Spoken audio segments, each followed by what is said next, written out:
You are not part of this family anymore. You are out of the will. My father looked me dead in the eye and erased me from his life across the Christmas dinner table. He did not scream. He did not hesitate. He just cut me off because I finally refused to be their bank account. I did not cry. I reached under my chair, pulled out the heavy black box I had brought and set it right in the center of the table. "Merry Christmas," I said. Then I pushed back my chair and walked out, leaving them alone with the evidence that was about to cost them everything. Before I tell you what was inside that box and how it destroyed his life, drop a comment.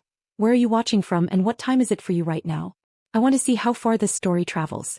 That black box did not contain a bomb. It contained 3 weeks of my life, condensed into a stack of papers that would turn my mother from a socialite into a federal inmate. My name is Sully, I am 28 and I do not get mad. I get evidence. To understand why I walked out of that dinner, you have to go back to 11:42 p.m. 3 weeks ago. I was not sleeping. I was sitting in my home office, bathed in the blue light of 3 monitors, watching a crime happen in real time. My phone buzzed with a transaction alert from the family trust. Withdrawal $9,500. Most people would see a random number. I saw a felony. In the world of forensic accounting, we call it structuring or smoothing. It is the act of intentionally breaking up a large sum of money into smaller transactions, specifically under the $10,000 reporting threshold, to hide it from the IRS. It requires intent. It requires calculation. And my mother, Malia, was doing it with my money. I pulled up the ledger. She had done it yesterday, the day before, and twice last Friday. In total, she had drained $85,000 in less than a month. She was not just stealing, she was laundering funds to pay for my cousin Savannah's dream wedding venue, assuming I was too busy or too stupid to notice. I hovered my finger over the freeze account button. I could have stopped it right then. I could have called her, screamed, and saved my inheritance. But if I stopped her now, it was just a family dispute. It was just a civil lawsuit she could cry her way out of. I moved my hand away from the mouse. I needed the total to hit 100,000. I needed her to cross the line from mismanagement to grand larceny and money laundering. So I sat back in my chair, took a sip of cold coffee and let the transaction clear. I was not going to save her. I was going to let her dig the hole deep enough to bury herself. The venue was called the Glass Estate, a modernist nightmare perched on a cliffside in Malibu. I drove up the winding private road, my hands steady on the wheel, watching the ocean crash against the rocks far below. It was beautiful, isolated, and completely inescapable. Just the way my mother liked things. People always ask why I did not just tell someone. Why I did not go to my aunts or my cousins and say she is stealing from me. They assume abuse is loud. They assume it leaves bruises or involves screaming matches in the kitchen. But Malia did not operate like that. She did not use fists, she used concern. We call it the prison of fake concern. It started when I was 18 and wanted access to my trust fund for college. Malia did not say no. She just sighed, looked at my aunt with teary eyes and whispered, "I am so worried about Sully. She has been erratic lately. The doctors say she cannot handle stress. If we give her that money, she might hurt herself." She planted the seeds of my insanity so deep that even I started looking for the cracks. To the outside world, she was not a thief. She was the saintly mother protecting her fragile, unstable daughter. If I got angry, it was an episode. If I demanded my rights, I was off my meds. If I tried to leave, I was a danger to myself. She built a cage out of pity and locked me inside, holding the key of conservatorship just out of reach. That is why I was alone. To speak against her was to prove I was crazy. I pulled up to the valet. The house loomed ahead, walls made entirely of glass, revealing the party inside like an ant farm. I could see them all. The family that pitied me, the friends who thought I was a charity case. And there was Savannah. My cousin was standing near the entrance, holding a glass of champagne, laughing at something a waiter said. She was wearing a custom silk gown that shimmered like pearl dust. I knew exactly how much that dress cost because I had seen the withdrawal for it on my monitor 3 days ago. $12,000. He was wearing my money. She was wearing my stolen future. I stepped out of the car. The wind-up here was fierce, whipping my hair across my face. I did not smooth it down. I walked straight toward the glass doors. Malia spotted me instantly. She was holding court near the bar, looking elegant in navy blue. Her eyes narrowed for a fraction of a second, a glitch in the matrix before the mask slammed back into place. She rushed toward me, arms open wide, performing the role of the loving mother for her audience. "Sully, you made it," she cried out, pulling me into a suffocating hug. The smell of her expensive perfume filled my nose, triggering a gag reflex I barely suppressed. To the room, it looked like a warm embrace. But as she pressed her cheek against mine, her voice dropped to a hiss only I could hear. "You look tired, darling. If you say one word about money tonight, I will have Dr. Aris sign the commitment papers before the cake is cut." Do you understand me? I pulled back and smiled, cold and sharp. I understand perfectly, Mother. Come with me, Malia said, her grip on my arm tightening just enough to bruise. We need a moment.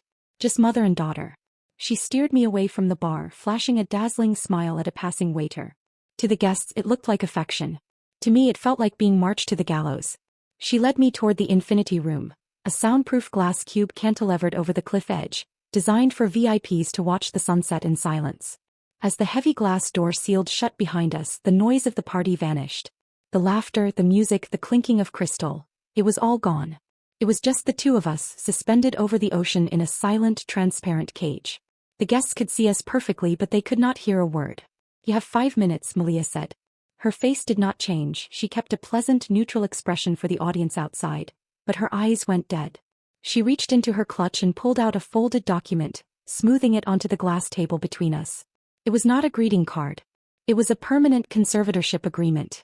I know you have been looking at the accounts, Sully. I know you think you are clever. But you are not a forensic accountant tonight. You are a patient. She placed a second item on the table. A manila envelope marked confidential, Dr. Aris. Dr. Aris has been very thorough, she purred. He has documented your episodes for the last 6 months. The paranoia. The financial delusions. The threats of self-harm.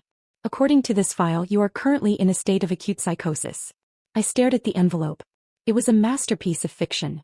I had never met Dr. Aris, but Malia had been paying him, using my money, to build a paper trail that proved I was insane. Here is the deal, she said, tapping the conservatorship agreement with a manicured nail. You sign this, voluntarily transferring control of the trust to me for your own safety, and you go home. We tell everyone you are not feeling well. And if I do not? I asked, keeping my voice trembling low and scared. I needed her to feel powerful. I needed her to overplay her hand. Malia leaned in, her smile widening for the benefit of the watching crowd. If you do not, I wave to those 2 nice officers by the entrance. I show them Dr. Aris's assessment stating you are an immediate danger to yourself. They will place you on a 5150 involuntary psychiatric hold. You will leave this party in handcuffs, strapped to a gurney, screaming that your mother is a thief. He paused, savoring the cruelty of it. Who will they believe, Sully? The frantic girl claiming a conspiracy? Or the heartbreakingly concerned mother with a board-certified doctor's note? It was a perfect trap. If I screamed, I proved her point. If I fought, I proved her point. The only way out was submission. My breath hitched. I looked at the party outside, the people eating my food, drinking my wine, oblivious to the fact that I was being held hostage in plain sight. I looked at Savannah, spinning in her stolen dress. You planned this, I whispered, letting a tear slip out. I protected us, she corrected. She pushed a heavy Montblanc pen toward me. Sign it. Do not make a scene. Just be a good girl and give me what is mine. I reached for the pen. My hand shook violently. I let her see the fear in my eyes, the absolute defeat of a daughter realizing her mother was a monster. Malia exhaled, her shoulders relaxing. She thought she had won. She thought she had broken me. She did not know I was left-handed. And she did not know that pen was not going to sign a surrender. It was going to sign her warrant. I picked up the Montblanc. The weight of it was substantial, expensive, likely bought with the same stolen funds that paid for the champagne outside. I hovered the tip over the signature line of the conservatorship agreement. Malia watched me like a hawk, her breath held, ready to snatch the paper the moment the ink dried. She was already mentally spending the rest of my trust fund. I did not sign. Instead, I flipped the document over to the blank side. In calm block letters I wrote, Title 31 U.S. Code Section 5324. What are you doing? Malia snapped, her patience fraying. Sign the front, Sully. Do not play games. I set the pen down. The trembling in my hands vanished instantly. I sat back, crossed my legs and looked her dead in the eye. The fear was gone. The unstable daughter was gone. The only person left in the room was the senior forensic auditor. Mother, I said, my voice flat and clinical. Do you know what a SAR is? She blinked, confused by the sudden shift in my tone. What? A suspicious activity report. It is a document banks are federally required to file when a customer attempts to evade reporting thresholds. Like, say, making 9 separate withdrawals of $9,500 over 3 weeks. Malia's face went rigid. I do not know what you are talking about. It is called structuring, I continued, ticking the points off on my fingers.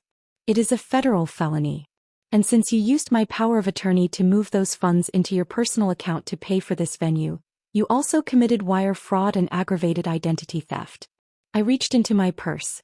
Malia flinched, expecting a weapon. I pulled out a blue folder, not the thin envelope of a greeting card, but the thick, bound report of a forensic audit. I slid it across the glass table. I did not come here to negotiate your surrender, Mother. I came to serve you. She stared at the folder, her hands shaking now. You cannot prove anything. You're sick. Dr. Aris says. Dr. Aris is a psychiatrist. I cut her off. I am an auditor. Math does not have episodes. I tracked every dollar you siphoned. I mapped the flow of funds from the trust to the wedding vendors. I will put it back. She hissed, her voice dropping to a desperate whisper. I will pay it back next month. It was a loan. You cannot turn your own mother in for a loan. It is too late for that. I checked my watch. I submitted this evidence package to the IRS Criminal Investigation Division and the Trust Protectors 48 hours ago. I did not freeze the accounts earlier because I needed you to cross the $100,000 threshold to ensure mandatory sentencing guidelines applied. I leaned forward, closing the distance between us. You are not my guardian anymore, Malia. You are the subject of an active federal investigation. And that fake concern you used to imprison me? It just became the motive for your prosecution. Malia looked at the folder, then at me. The color drained from her face, leaving her looking old and terrified. She realized then that the glass room was not protecting her from the crowd. It was trapping her with the truth. Malia stared at the forensic audit report, her face a mask of panic and disbelief. Then abruptly she laughed. It was a brittle, frantic sound that echoed off the glass walls. You are bluffing, she spat, pushing the folder away. You think you can scare me with some printouts? I am your mother, Sully. You will not send me to jail. I will just pay it back later once the investments mature. This is ridiculous. She grabbed the audit report and ripped it in half, throwing the pieces onto the floor. It is gone. It is your word against mine, and everyone out there already knows you are unstable. She stood up, smoothing her dress, regaining her composure. Now, are you going to sign the conservatorship, or do I have to call the police to escort my sick daughter away? The lights in the glass room suddenly died, replaced by harsh White House lights. The music outside cut instantly. The door opened, not security but Cole. He walked straight to Malia, tuxedo sharp, expression colder than any guest's. I'm Cole, managing partner of Venture Capital Holdings, he said calmly. We own this estate. And the final payment for this venue just bounced. That's impossible. Malia screamed. There was money in that account. Not anymore, I said, standing. The trust protectors froze every account tied to the trust, including the one you were stealing from. The truth hit her at once. No money meant no wedding. No wedding meant humiliation. I showed her the trust deed. The bad boy clause.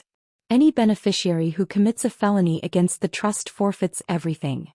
I leaned in. By stealing $85,000 from me, you just handed me your entire $2 million inheritance. Cole didn't raise his voice. Security. Clear the building. This event is cancelled due to fraudulent payment. Chaos erupted. Guests fled. Savannah screamed at Malia for lying and stormed out, leaving her alone. That's when Malia snapped. She smashed a champagne flute, dragged the glass across her own arm and screamed for help, accusing me of attacking her. She called 911, playing the victim she'd rehearsed for years. Then she lunged, ripping the diamond brooch from my lapel and crushing it under her heel. No evidence, she hissed. My word against yours. I didn't move. Look up. 16 4K cameras watched from the ceiling, uploading everything to the cloud in real time. When police arrived, they found me calm with my attorney on the phone, and Malia bleeding, manic, surrounded by glass. Cole filed charges. I added one for a false police report. The officers cuffed her. He screamed my name. I didn't turn around. Later, standing on the balcony, Cole confirmed the footage was secured and she wouldn't make bail. I blocked her number. Then deleted it. Sell the house, I said. Use the money to fund a financial literacy scholarship. As I drove away from the glass estate, I realized what I'd gained. My name, my sanity, and silence that felt like freedom, not loneliness. If you've ever had to cut off a toxic family member to save yourself, you're not alone.